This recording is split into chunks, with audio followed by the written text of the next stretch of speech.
제가 두레교회에 처음 설교한 지가 딱 2년 되는 주일입니다. 2022년 마지막 주일, 그때 오 목사님 은퇴식이었고요. 그때 또 2년이 지났습니다. 또 올 한 해 마지막 주일이죠. 그래서 한 해를 결산하며 지난 2년을 돌아보면서 열문화 비유에 대해서 함께 생각해 보기를 원합니다. 예전에 한 귀인이 있었다고 말씀합니다. 귀족이라고 할 수 있겠죠. 귀인이 왕위를 받기 위해서 먼 나라로 가야 했습니다. 그래서 종 10명을 불러서 은화, 은전, 한문화씩을 나누어 주었다고 합니다. 그가 왕위를 받고 돌아올 텐데 그 왕위를 받고 돌아올 때까지 장사하라고 했습니다. 그 은화 하나, 문화는 어느 정도 가치가 있을까요? 지금 같으면 한 1,000만 원 정도 된다고 생각하시면 비슷합니다. 크게 생각하면 큰 돈이라고 할 수 있겠지만 이거 가지고 뭐 장사를 하기에는 그렇게 큰 돈은 아닐 수도 있겠습니다. 그런데 그 귀인을 싫어하는 사람들이 있었다고 합니다. 그래서 이 먼 나라 황제에게, 그 당시면 로마겠죠. 로마 황제에게 사자를 보냅니다. 사람을 보내고 편지를 보냅니다. 요지는 그렇습니다. 우리는 그 사람이 왕이 되는 것을 원하지 않습니다. 라고 전합니다. 그 사람, 그 귀족은 어떻게 되었을까요?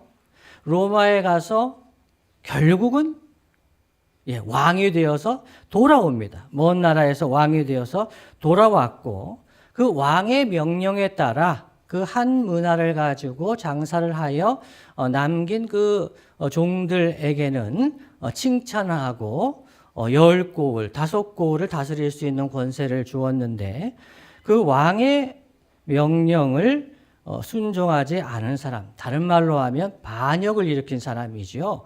그 먼 나라의 황제에게 사자를 보내서 우리는 이 사람이 왕이 되는 것을 원하지 않습니다. 라고 한 사람들은 벌을 받게 되었다는 것이 오늘 말씀의 주 내용입니다. 그렇다면 여러분, 예수님은 왜 이 열문화 비유를 말씀하셨을까요? 여러분, 예수님의 이 비유 말씀은 그 당시 유대인들에게는 매우 익숙한 역사적인 사건을 배경으로 합니다. 예수님께서 말씀하시기 한 30여 년 전에 실제로 있었던 이야기를 배경으로 바탕으로 합니다.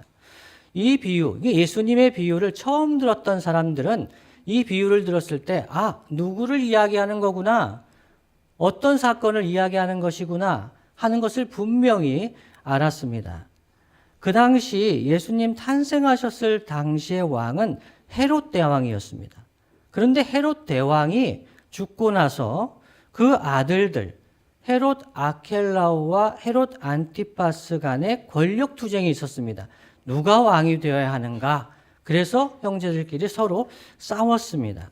그때 헤롯 아켈라오가 로마 황제 아우구스투스에게 가서 내가 왕으로 임명을 받아서 오겠다 하고 로마로 갔습니다. 그런데 이 아켈라오는요, 잔인한 사람이었대요. 6월절에 한 3,000명 유대인들 자기 반대하는 사람을 죽여버리고, 그리고 이 아켈라오는 그 혈통이 이방인의 혈통이에요. 아버지는 이두메 족속, 에돔 족속을 이두메라 헬라식 발음입니다. 그 이두메 사람이 아빠고 엄마는 사마리아 사람. 그러니까 이 유대인들이 볼 때는 헤롯 아켈라오는 왕으로서 인정할 수가 없는 겁니다. 그래서 이 유대인들 사람들이 로마 황제에게 상소를 한 거죠. 우리는 아켈라오를 왕으로 받아들일 수가 없습니다. 이 사람은 잔인하고 이방인의 혈통을 가지고 있습니다. 반대했습니다. 결과는 어떻게 되었을까요? 이 비유처럼 왕이 돼서 돌아온 거예요. 놀랍죠? 유대인들은 너무너무 싫었습니다. 그렇지만 로마도 그걸 알았습니다. 로마가 볼 때도 헤롯 아켈라오가 별로 그렇게 신뢰할 만한 인물은 아니라고 생각을 했습니다.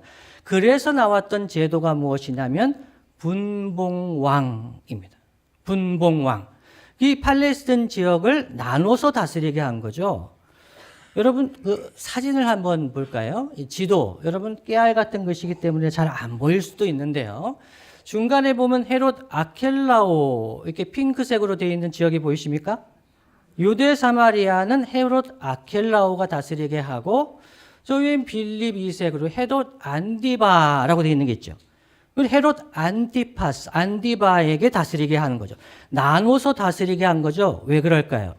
로마는 이 팔레스틴에서 아켈라오가 이 팔레스타인을 다 지배하지는 못하게 하고 다른 헤롯 안티파스도 다스리게 하면서 세력의 균형을 통해서 나누어서 다스리게 했던 겁니다. 이제 내려주셔도 됩니다. 따라서 이 열 문화 비유를 처음에 유대인들이 들었을 때는 역사적인 사건을 분명하게 떠올렸을 것입니다. 즉 왕위를 받으러 먼 나라로 간 귀인의 이야기를 들으면서 이 귀족, 귀인은 헤롯 아켈라오구나. 그 당시에 헤롯 아켈라오의 말이라면 순종하지 않는 것이, 특히 유대인들에게 있어서는 그 헤롯 아켈라오의 말을 순종하지 않는 것이 그 민족을 위해서는 정의로운 것이라고 생각하기까지 했습니다. 그런 상황에서 예수님은 유대인들에게 말씀을 주신 것입니다. 그리고 예수님은 이 유대인들에게 익숙한 이 아켈라오의 이야기를 통해서 다른 무언가를 말씀하시려고 한 거예요. 그러니까 이 문화비유의 왕을 보면 다소 좀 잔인해 보이기도 하지 않습니까? 마지막에 이제 와가지고 왕이 되어 돌아와가지고 그 왕이 되는 것을 원하지 않았던 사람들을 죽이지 않습니까?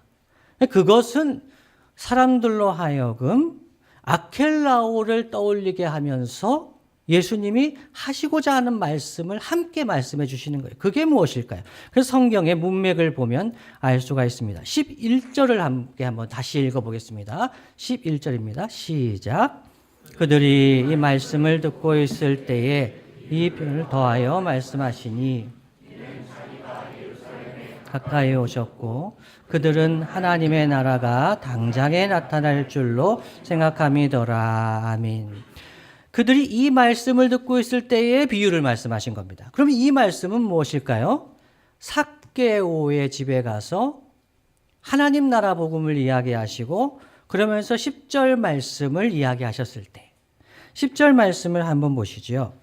인자가 온 것은 잃어버린 자를 찾아 구원하려 함이니라 이렇게 말씀하셨습니다. 이 말씀을 하고 있었을 때에 이 비유를 말씀하신 거죠. 그 비유의 뜻을 이해하려면 예수님께서 삭개오의 집에 계셨고 하나님 나라 복음을 전하시면서 예수님이 오신 목적이 이것이다 하는 것을 생각하면서 이 비유를 읽어야 합니다. 이것이 첫 번째입니다. 그리고 두 번째는 그때 사람들이 어떤 생각을 하고 있었느냐 하는 것입니다. 11절에 보시면 이는 자기가 예루살렘에 가까이 오셨고 그들은 하나님의 나라가 당장에 나타날 줄로 생각함이더라 이렇게 말씀합니다. 예수님이 예루살렘에 올라가시면 제자들과 무리들은 예수님은 왕이 되실 거고요. 그리고 제자들과 무리들은 장관이나 높은 자리를 하나씩 할 수 있을 것이다. 그렇게 기대를 하고 있었습니다. 신났던 거죠. 그런데 예수님의 관심은 무엇이었죠? 여리고성을 지나가면서 예수님은 삭개오, 세리장 삭개오, 사람들이 다 욕하고 비방하고 저런 사람은 유대인도 아니야. 그렇게 비방하고 조롱하던 그 삭개오를 돌감람나무 위에서 예수님을 볼 수만 있으면 좋겠다. 그런 마음을 가졌던 삭개오에게 찾아가시고 그를 아브라함의 자손이라고 그를 구원하여 주신 그 예수님의 마음은 거기를 가고 있었는데 사람들은요. 이제 하나님 나라가 이루어질 거야. 이제 로마의 압제로부터 우리는 자유케 될 거고 예수님은 왕이 되실 거고 나는 높은 자리를 얻게 될 거야. 이런 생각을 하고 있었다는 거죠. 그래서 예수님은 이 비유를 통해서 크게 두 가지를 말씀해 주시려고 한 건데요. 첫 번째는요. 하나님의 나라는 당장에 이루어지는 것이 아니라 기다려야 한다는 것입니다. 사람들은 어떻게 생각하고 있었죠? 당장 이루어질 거다.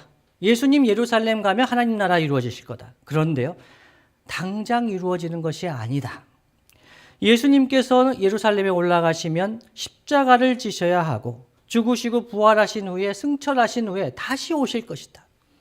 마치 귀족이 먼 나라에 가서 왕위를 얻어가지고 올 때까지 그 종들이 기다려야 하듯이 주님이 왕으로 다시 오실 것을 기다려야 한다는 것을 알려주기를 원하셨습니다. 이것이 첫 번째고요. 두 번째는요, 그러면 그 종들이, 제자들이, 이 말씀을 듣고 있었던 수많은 제자들과 무리들이 그 왕 되신 주님이 오실 때까지 뭘 해야 되냐는 거죠. 기다려야 하는데 기다릴 때 뭘 해야 하느냐, 그것에 관해서 예수님께서 말씀해 주시기를 원하셨습니다. 오늘 말씀의 내용에 본다면 13절 말씀이 그것의 실마리를 우리에게 주죠. 13절 함께 한번 읽어볼까요? 시작. 그 종 열을 불러 은화 10문화를 주며 이르되 내가 돌아올 때까지 장사하라 하니라. 아멘. 내가 돌아올 때까지 장사하라. 주님이 다시 오실 때까지 우리가 장사를 해야 된다는 거죠. 제가 장사를 한 적이 있습니다. 2001년부터 2004년까지 장사를 했습니다. 제가 장사를 한다고 선교를 위해서 장사한 겁니다. 이 선교 물산운동, 비즈니스 선교를 위해서 제가 장사를 시작했습니다. 제 어머니께서 말씀하셨습니다. 네가 장사를? 그렇게 말씀하셨습니다. 그래서 제가 왜 못합니까? 주의 복음을 위해서 제가 베트남에도 러시아에도 이 물건을 팔고 무역을 하고 장사를 하겠습니다 했더니 제 어머니 하시는 말씀이 얘야, 장사는 저 사람의 호주머니에 있는 돈이 내 호주머니로 넘어오게 하는 정말 어려운 일이다. 네가 장사를 한다고? 제가 2001년부터 2004년까지 장사하면서 온갖 고생을 했는데요. 그 덕분에 장사한다는 게 뭔지 뼈저리게 느꼈습니다. 어렵습니다. 여러분, 그런데 오늘 본문의 핵심을 장사에서 얼마나 남겼느냐 하는 것에 둔다면 그것은 이 본문을 잘못 읽는 겁니다. 10문화를 남겨서 10고을을 다스릴 권세를 받든지 5문화를 남겨서 5고을을 얻는 권세를 얻든지 다스리는 권세를 얻든지 주님은 모두 잘했다고 착한 종이라고 칭찬을 하셨습니다. 중요한 것은 무엇이냐면요, 그것은 귀인의 명령대로 그 받은 문화로 장사를 했느냐는 것에 있습니다. 그 귀인이 왕이 되어 돌아올 것을 믿었느냐, 그 귀인을 왕으로 좋아했느냐, 그러면서 그 귀인의 명령에 따라서 장사를 했느냐. 만일 그 귀인이 왕이 되어 돌아올 것을 믿고 바랬다면 장사를 했을 것입니다. 귀인이 돌아올 것을 기다렸을 것이지요. 그래서 본문에서 중요한 것은 얼마를 남겼느냐의 문제가 아닙니다. 성과가 아니라 태도가 문제입니다. 그 귀인이 왕이 되는 것을 원했는가? 그 귀인의 명령을 왕의 명령으로 알고 순종했는가? 이것이 중요한 것이죠. 그렇다면 왕을 기다리면서 해야 할 일, 즉 한 문화로 장사한다는 것은 이 시대의 우리의 일상에서 보면 어떻게 적용을 해볼 수가 있을까요? 여러분, 만일 한 문화를 우리에게 주신 재능이나 은사를 의미한다고 생각하고 하나님이 각 사람에게 공평하게 한 문화를 주셨으니까, 누구나 공평하게 하나님 재능을 받았으니까, 은사를 받았으니까 열심히 노력하기만 하면, 성과를 내기만 하면 된다. 5문화를 남기든지 10문화를 남기든지 그냥 그 문화로, 그 재능으로, 은사로 열심히 봉사하기만 하면 된다 라고 생각한다면 잘못 읽는 겁니다. 여러분, 그럼 이런 말은 언제 자주 들으셨죠? 우리 학생 여러분, 중고등부, 초등부 학생 여러분, 누구에게 자주 듣는 말이죠? 1번 부모님, 2번 선생님. 네. 부모님들이 말씀을 많이 하시죠. 야, 너는 하나님 주신 재능이 있어. 너는 은사가 있어. 그걸 잘 발견해가지고 열심히 성실하게 하기만 하면 돼. 공부하기만 하면 돼. 네가 뭐가 부족한 게 있니? 엄마 아빠는 어렸을 때 공부할 시간도 없었단다. 소모기로 나가라 그러고 뭐 이게 밭에 일하러 가라 그러고 나는 공부할 시간이 없었단다 이게더라. 너희들은 학원도 보내줄게 뭐도 해줄게 재능을 다 주셨는데 열심히 하기만 하면 된다라고 하는 말씀 들어보셨습니까? 저는 들어봤습니다. 여러분 근데 이렇게 읽으면 안 됩니다. 예수님께서 한 문화로 요거 한 더 말씀드려야 되는데 우리 아들한테 그렇게 물어봤어요. 야, 너 재능을 받았으니까 재능을 잘 발견해서 열심히 하기만 하면 돼. 그랬더니 아들 중에 한 명이 그러더라고요. 아빠, 저는 재능이 뭔지를 모르겠어요. 지금 우리의 자녀들의 현실입니다. 재능이 뭔지를 모르겠어요. 제가 남들보다 더 잘하는 게 뭔지를 모르겠어요. 나는 아무리 봐도 잘하는 게 없는 것 같아요. 그래서 무서워하고 힘들어하는 자녀들이 너무나 많습니다. 그런데 우리는 재능을 받았으니까 은사를 받았으니까 열심히 하라고 그렇게 얘기를 하죠. 예수님은요, 이 한 문화로 장사하는 것이 어떤 일인지를 이미 제자들에게 말씀해 주셨습니다. 그래서 말씀의 문맥을 보면 예수님은 삭개오를 만나시고 교제하셨을 때 이 한 문화의 비유를 말씀하셨지 않습니까? 그래서 예수님은 한 문화로 장사하는 것이 무엇인가? 10절에서 이미 말씀해 주셨습니다. 다 함께 한번 읽어봅니다. 10절입니다. 시작. 인자가 온 것은 잃어버린 자를 찾아 구원하려 함이니라. 아멘. 이것이 예수님께서 오신 목적입니다. 그리고 우리가 왕의 귀환을 기다리면서 왕 대신 주님이 다시 오실 것을 기다리면서 우리가 해야 할 것이 무엇인지를 알려주시는 말씀이기도 합니다. 이것이 예수님께서 오신 목적이기도 하면서 아버지 하나님의 뜻이었다고 주님은 말씀하십니다. 요한복음 6장 39절로 40절 말씀을 제가 읽어드립니다. 나를 보내신 이의 뜻은, 그러니까 예수님을 보내신 이의 뜻은, 아버지 하나님의 뜻은 내게 주신 자 중에 내가 하나도 잃어버리지 아니하고 마지막 날에 다시 살리는 이것이니라 말씀하시죠. 내 아버지의 뜻은 이들을 보고 믿는 자마다 영생을 얻는 이것이니 마지막 날에 내가 이를 다시 살리리라 하시니라 말씀하셨습니다. 예수님께서 오신 목적은 아버지 하나님의 뜻을 따라서 잃어버린 자를 찾아 구원하시는 것입니다.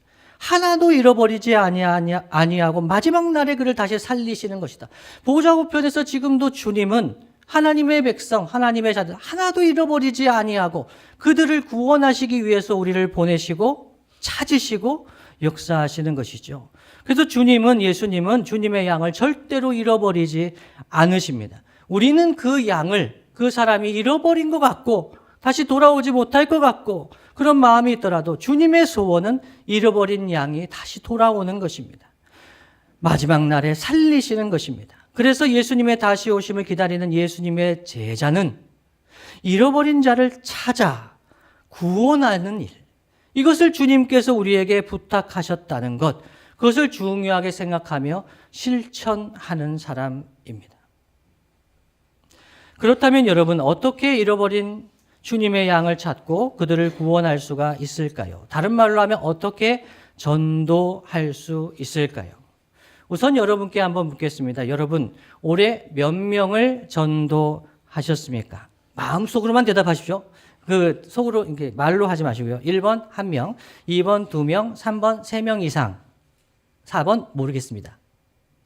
마음속으로 한번. 예. 여러분, 우선 전도와 인도는 구분해야 됩니다. 좁은 의미에서 보면 전도는 말이나 전도지로 복음을 전하는 것이지요. 그런데 넓은 의미에서 보면 한 사람에게 복음이 전달되기까지 그것을 위해서 우리가 행하는 모든 활동이 넓은 의미로 보면 전도입니다. 이것에는 말뿐만 아니라 삶이 포함되는 겁니다. 우리는 말과 삶으로 우리의 주변에 있는 사람들이 예수님의 하나님 나라 복음을 듣고 그 복음을 믿게 되기까지 우리는 말도 하고 전도지도 전달하고 여러 활동을 하면서 그들에게 전도를 합니다. 그래서 전도했다고 하는 것은 한 사람을 교회당으로 데려온 것, 이 인도만을 의미하지 않습니다. 그래서 다시 한번 질문 드립니다. 여러분 2024년에 몇 명을 전도하셨습니까? 달라집니다. 대답이 달라져야 됩니다. 여러분이 어떤 사람에게는 사랑을 부어주시면서, 어떤 사람에게는 이야기를 나누시면서, 어떤 사람에게는 먹을 것을 전달하면서, 어떤 사람에게는 그냥 욕만 먹으면서 전도했을 수가 있습니다. 그러나 그 사람이 하나님 나라 복음을 듣게 하기 위해서 여러분이 기도하며 섬긴 모든 활동이 전도 활동이 됩니다. 한 사람이 예배당에 오기까지 사실 여러분 수많은 사람들의 전도 활동이 필요합니다. 그 사람에게 선을 행하고 그를 위해 기도하고 욕을 얻어먹으면서도 사랑으로 섬기고 온갖 변덕과 갑질을 참아주고 가진 것으로 너그럽게 도우면서 예수님의 복음을 말과 삶으로 전하는 모든 활동이 전도입니다. 그래서 여러분이 교회에 나오시고 예수님을 믿으시기까지 여러분 주변에 수많은 사람들이 여러분을 위해서 전도한 거죠. 인도한 사람은 한 명일 수 있습니다. 그러나 그 사람이 전도의 모든 공을 다 가져가지는 않습니다. 주님이 오실 때에도 한 영혼, 잃어버린 영혼을 찾아서 구원하기 위해서 수많은 사람들을 보내시고 수많은 사람들이 그를 위해서 기도하게 하시고 많은 일들을 감당하게 하십니다. 여러분, 예배당에 오기까지만 그런 것이 아닙니다.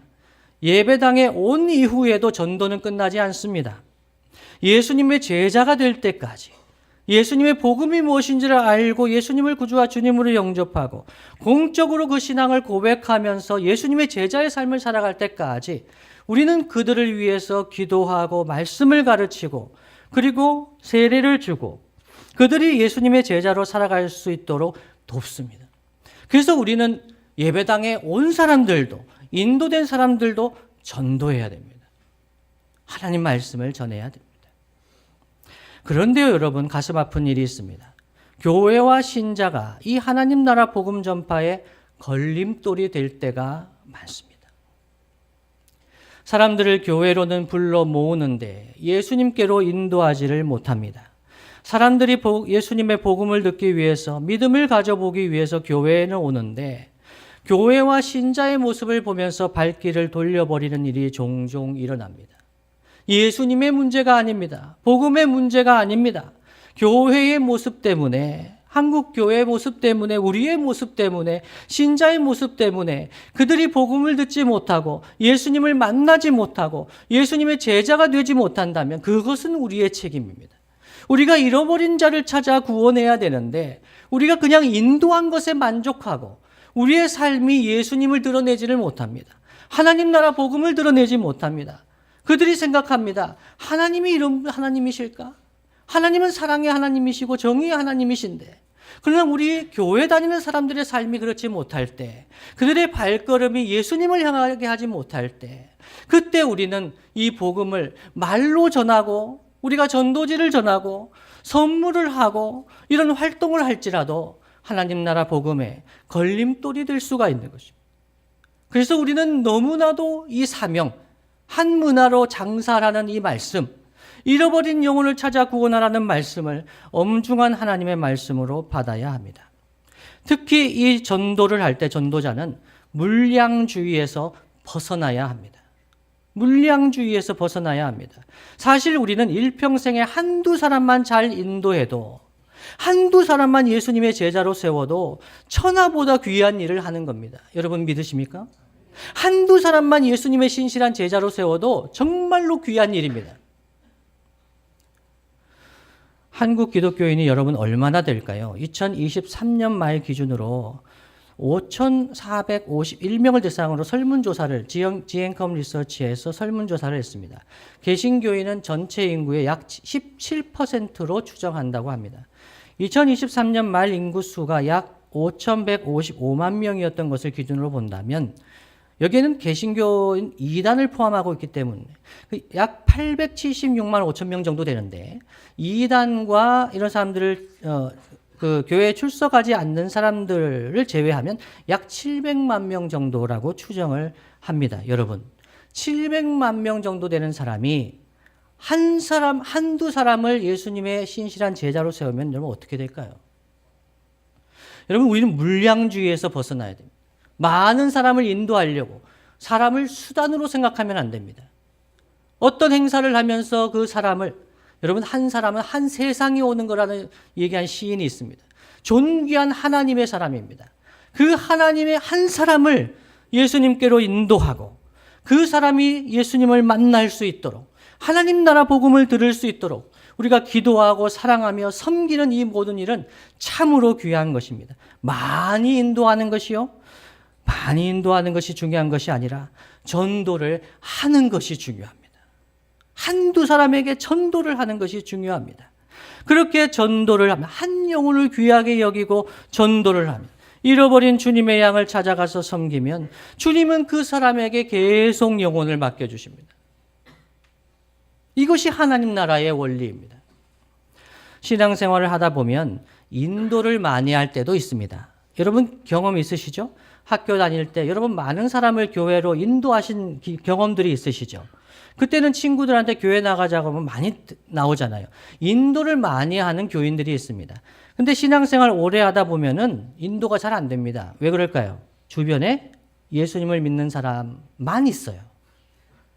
인도할 사람들이 별로 없어요. 그러면 마음속에 막 짐이 됩니다. 이웃사랑 복음잔치 할 때마다 짐이 됩니다. 내가 예수님 안 믿는 사람을 복음을 전해야겠는데 주변에 믿는 사람이 엄청나게 많아요. 그러면 인도할 때가 있는데 양육할 때도 있습니다.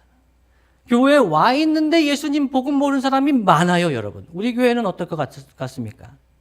교회 출석하시는데 예수님 복음 모르는 사람들이 많습니다. 구원의 확신이 없는 사람들이 많습니다. 그래서 교회에서 큐티를 가르치고 교회에서 말씀을 가르치고 함께 가는 자녀들 중에도 예수님을 모르는 자녀가 있잖아요. 교사로서 복음을 전할 수가 있는 거죠. 얼마든지 전도해야 될 일들이 많습니다. 양육을 많이 할 때도 있습니다. 여러분 기도를 많이 할 때도 있습니다. 복음을 전하기 위해서 기도를 해줘야 됩니다. 기도함으로 전도할 수 있는 거죠. 인도할 수 있고 양육할 수 있고 기도할 수 있고. 여러분 돈이 많으시면 그냥 밥 사주시면 됩니다. 이 교회에 나와서 아직 예수님을 모르는 사람들에게 밥 사주면서 사랑을 베풀면서 전도할 수도 있습니다. 중요한 것은 무엇입니까? 잃어버린 영혼을 찾아 구원하기 위해서 우리가 할 수 있는 것을 하는 것이 한 문화로 장사하는 것입니다. 전도에 관한 많은 사람들을 인도하는 것이 중요한 것이 아니라 전도를 하는 것이 중요합니다. 말씀을 마무리하겠습니다. 주님 사랑하시는 성도 여러분, 주님 다시 오실 날이 멀지 않습니다. 우리는 주님 만날 날이 가까워지고 있습니다. 역사의 종말이 조금은 멀다 하더라도 개인의 인생의 종말은 더 가까이 오고 있습니다. 제가 자주 하는 말이 있죠. 이 세상에 온 것은 순서가 있어도 가는 것은 순서가 없습니다. 우리 어르신들이 더 먼저 가실 것 같습니까? 아닙니다. 제가 20대 자매의 장례식을 집례하면서 얼마나 가슴을 쳤는지 모릅니다. 젊은 청년들도 먼저 갈 수가 있습니다. 주님 부르시는 때는 하나님께 속해 있습니다. 그가 시간이 있을 때 우리는 하나님 나라 복음을 전해야 합니다. 태아가 엄마 뱃속에서 나올 때에 큰 두려움과 고통을 느끼지만은 새로운 세상으로 나오는 것이 이 새로운 세상이 시작되듯이 우리가 숨을 거두면 우리는 낙원에 들어가게 됩니다. 시간이 멈추고 영원한 세계로 들어가게 됩니다. 그래서 우리는 왕 대신 주님을 만나게 됩니다. 성도 여러분, 주님 만날 준비를 하고 계십니까? 주님 만날 준비를 하고 계십니까? 왕이 돌아오실 것을 기다리고 있습니까? 주님 만났을 때 우리에게 물으실 것입니다. 한 문화로 장사를 했느냐고 물으실 것입니다. 주님을 왕으로 믿고 주님의 뜻에 순종하며 살았느냐고 물으실 것입니다. 마지막 날에 확신 가운데 믿음으로 왕 되실 주님을 기다리면서 살았던 사람은 그날은 잔칫날이 될 것입니다. 그러나 주님의 왕 되심을 인정하지 않고 주님 뜻과는 상관없이 내 마음대로 나의 유익을 위해서 내 욕심을 따라 살았던 사람은 마지막 날이 다가올수록 그것은 두려움과 불안한 날입니다. 내 인생을 마감하는 날이 두려움의 날이 됩니다. 그러나 왕 되신 주님을 기다리며 살았던 성도들의 마지막 날은 영광의 날입니다. 만왕의 왕, 다시 오신다고 약속하신 주 예수 그리스도를 기다리는 성도들, 잃어버린 영혼을 찾아 사랑하며 구원하는 일에 힘을 쓰게 됩니다. 특히 나의 가장 가까운 곳에 두신 배우자, 가족과 친구와 이웃을 사랑하며 섬기는 것, 주님이 우리에게 맡겨주신 일입니다. 주님이 사랑하시는 성도 여러분, 2024년의 마지막 주일입니다.